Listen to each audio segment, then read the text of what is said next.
दोस्तों आज की इस वीडियो में हम लोग लियो टॉल्स्टॉय की एक फेमस कमाल की स्टोरी डिस्कस करेंगे जिसका नाम है टू डियर।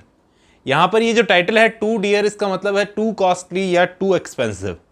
इस स्टोरी को बड़ा सटायरिकल वे में लिखा गया है जिसके अंदर ये मॉडर्न जो अपराध के लिए सज़ा देने वाले सिस्टम की बुराई करते हैं, बुराई नहीं करते हैं, एक्चुअली क्रिटिसाइज करते हैं। दोस्तों चलिए शुरू करते हैं इस वीडियो को, मिलता हूँ इस वीडियो के एंड में।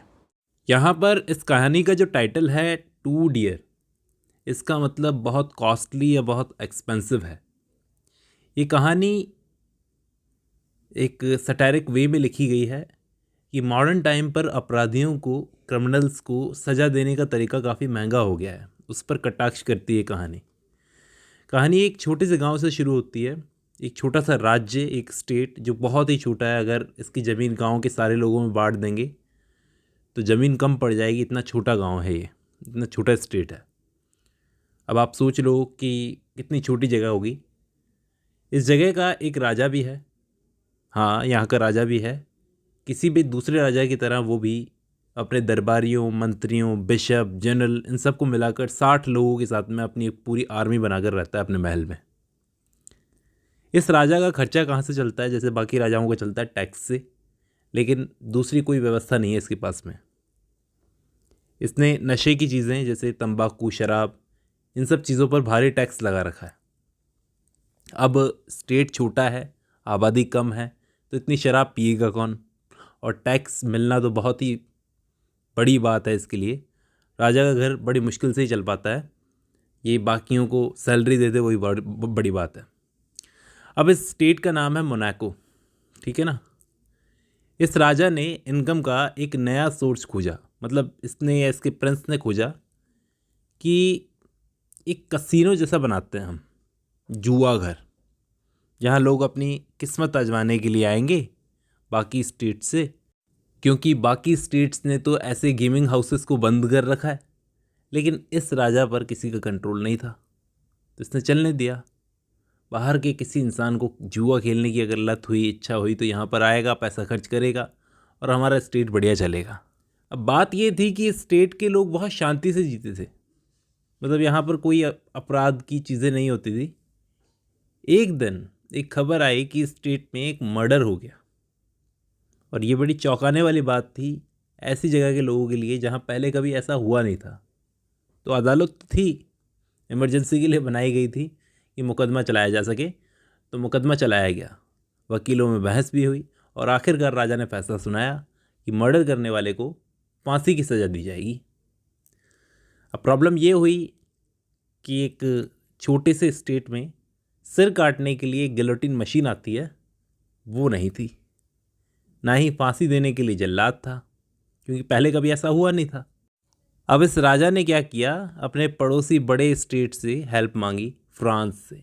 इस सिर काटने वाली एक मशीन चाहिए और एक आदमी भी चाहिए जो एक्सपर्ट हो सिर काटने में। एक हफ्ते बाद फ्रांस का जवाब आया कि 16,000 फ्रैंक लगेंगे, अगर है तो ले जाओ मशीन। राजा को लगा यार 16,000 फ्रैंक बहुत बड़ी रकम है, बड़ी रकम है, लेकिन एक अपराधी का सिर काटने के लिए इतना पैसा खर्च करना तो पैसे की बर्बादी है, साफ बर्बादी है। अब राजा ने सलाह मशवरा किया, अपने एक्सपर्ट की पूरी टीम बुलाई, जो भी एक्सपर्ट्स थे उन्होंने सलाह दी कि अगर फ्रांस नहीं दे रहा है तो इटली से मंगवा लो। इन्होंने इटालियन गवर्नमेंट को एक लेटर लिखा, हेल्प मांगी। इटालियन गवर्नमेंट ने भी जवाब में लिखा कि अगर 16,000 फ्रैंक वो लोग मांग रहे हैं तो गलत है, बहुत गलत है, हम तो तुम्हारा काम 12,000 फ्रैंक में ही कर देंगे।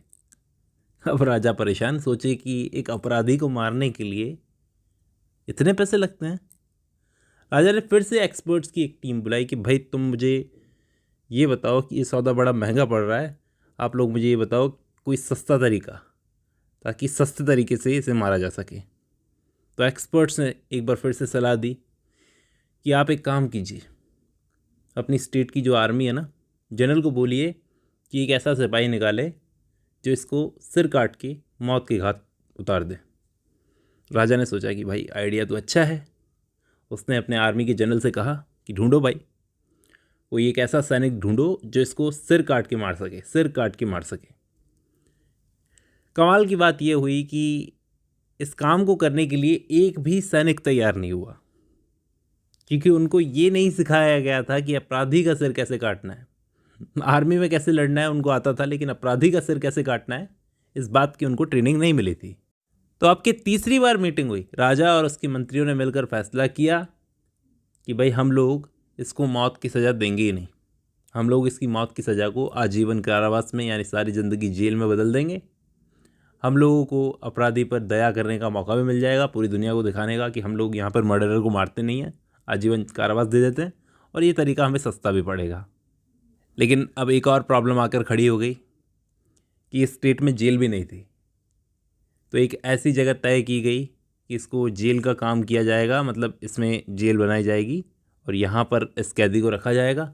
पहरा देने के लिए एक आदमी बाहर बैठाया जाएगा ताकि अपराधी भाग ना जाए।